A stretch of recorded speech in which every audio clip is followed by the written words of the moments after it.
Chapter 8. Stoicism. The passions are diseases which can and must be extirpated. The logic of Stoicism. Stoicism existed as a germ in the Cynic philosophy and also in Socrates, as did Epicureanism in Aristippus. Zeno was the pupil of Crates. In extreme youth he opened a school at Athens in the Posel. The Posel was a portico. Portico in Greek is stoa, hence the name of Stoic. Zeno taught for about 30 years, then, on the approach of age, he died by his own hand.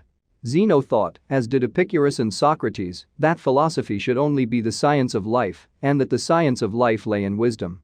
Wisdom consists in thinking justly and acting rightly, but to think justly only in order to act rightly, which is quite in the spirit of Socrates and eliminates all the science of research, all consideration of the constitution of the world, as well as the total and even the details of matter. Therein is Stoicism more narrow than Epicureanism. In consequence, man needs clear, precise, and severe logic. The Stoics were the first to use this word. Armed with this weapon, and only employing it for self-knowledge and self-control, man makes himself wise.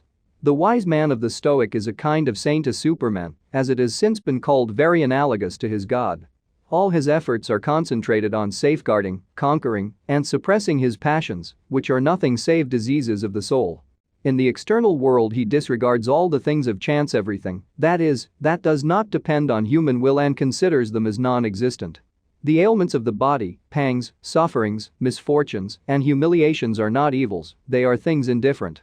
On the contrary, crimes and errors are such evils that they are equally execrable, and the wise man should reproach himself as severely for the slightest fault as for the greatest crime, a paradoxical doctrine which has aroused the warmth of even respectful opponents of Stoicism, notably Cicero.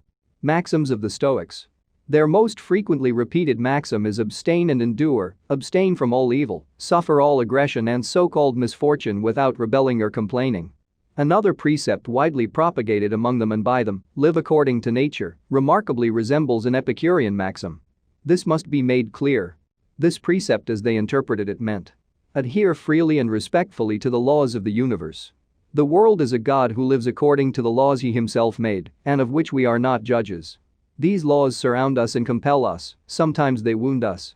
We must respect and obey them, have a sort of pious desire that they should operate even against ourselves, and live in reverent conformity with them. Thus understood, the life in conformity with nature is nothing else than an aspect of the maxim, endure. Principal Stoics.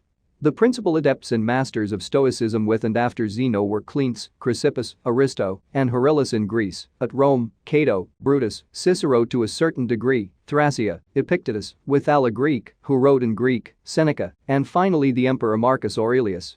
Stoicism rapidly developed into a religion, having its rites, obediences, ascetic practices, directors of conscience, examination of conscience, and its adepts with a traditional dress, long cloak, and long beard. It exerted considerable influence, comparable only, to Christianity, but it penetrated only the upper and middle classes of society in antiquity without descending, or barely descending, to the masses. Like Epicureanism, Stoicism had a renaissance in modern times in opposition to Christianity. This will be dealt with later.